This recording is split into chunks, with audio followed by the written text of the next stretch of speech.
The city for young people can be enclosed, something with a lot of pressure, maybe a lot of danger as well. You have so many things you're not allowed to do. This kind of context can be very, very hard. When you do parkour, an obstacle, it's not an obstacle. It's not a barrier, it's not something that's going to stop you. It's the opposite. It's something that's going to help you to go forward. Every element in the city you can use to do something. You'll be able to develop so many things. The confidence with yourself, the confidence with the environment, and maybe a way of freedom because you feel free with yourself. And free in your mind because you're going to develop your creativity as well. Parkour comes from the French word parcours, which means course or way. It's about finding a path or a course through your environment. It's the skills you'd need if you're being chased or you're pursuing someone. People who practice parkour are called traceurs or free runners. It started off in France about 15, 20 years ago in a small suburb, and there were a group of kids taking their childhood games more seriously than the others. It spread to the UK about 3 years ago. I think there are people doing parkour all over the world now, and in England it's really taken off because of television programs and things like that. One of the problems with media attention is that they like to sensationalise it. They often put it up on rooftops, and a lot of these kids see it and they try to imitate it immediately without any kind of training. Some of the injuries that you can pick up can be very serious, and often the kids seeing people up on rooftops think that you need to copy this, but it's definitely not the way.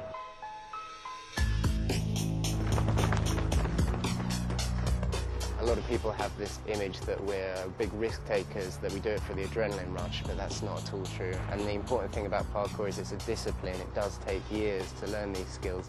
A lot of young people practicing parkour get in trouble with trespassing, being caught on roofs, but there's no need to be doing this at all. You can find safe places that are excellent for parkour all over the place.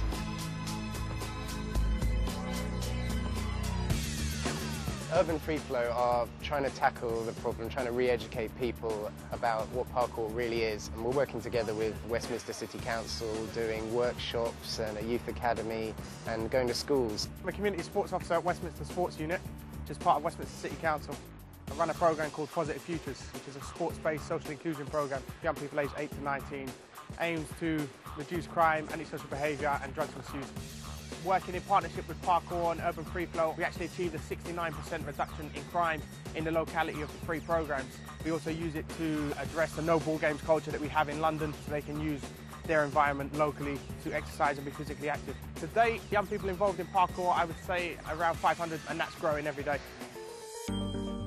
The idea is that as soon as you land, roll. The reason we're doing these workshops with the young ones is to try to educate them properly so they can train safely, because they are going to do this sort of stuff. They'll see it on TV and in the media. They are going to mimic it, and we want them to mimic it in a safe way.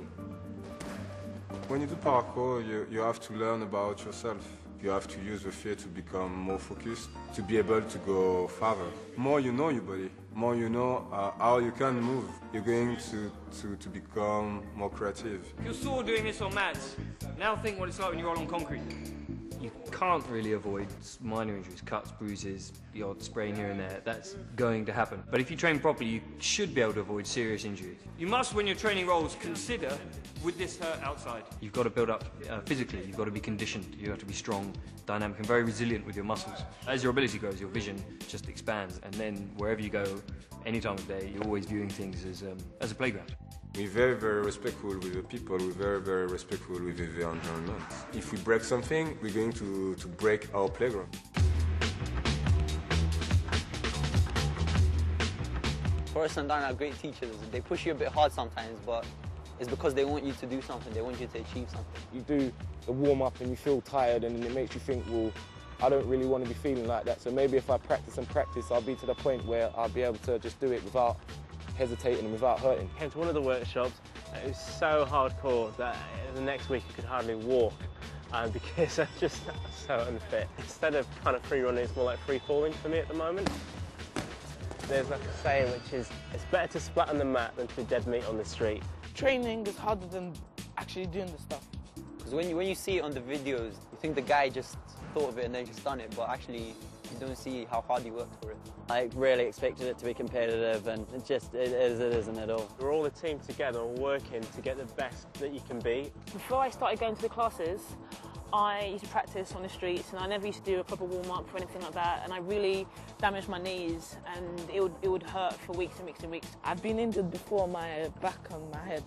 The main thing is when you get injured, you have to think, how can I prevent this from happening again?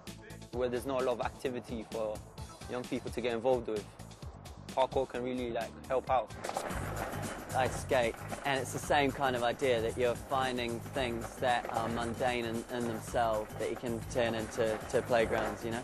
The adrenaline buzz is just different from any other sport activity that you could do, and it's just the feeling of knowing that you succeeded at something that you couldn't do just through practicing, and once you've done it, it's just a good sense of achievement. If you can push yourself in this area, I'm finding confidence in other areas of life as well. There's a quote that Nelson Mandela used, which was, "Sport has the power to change the world." And I think any sport can do that, particularly parkour. I think it has qualities that no other sport has. It's very cool, very urban, and it's very engaging, and that's why we're using it in Westminster. I'd like to see more events that people can go to. It'd be great to see someone in a business suit just kind of vaulting over a park bench or something.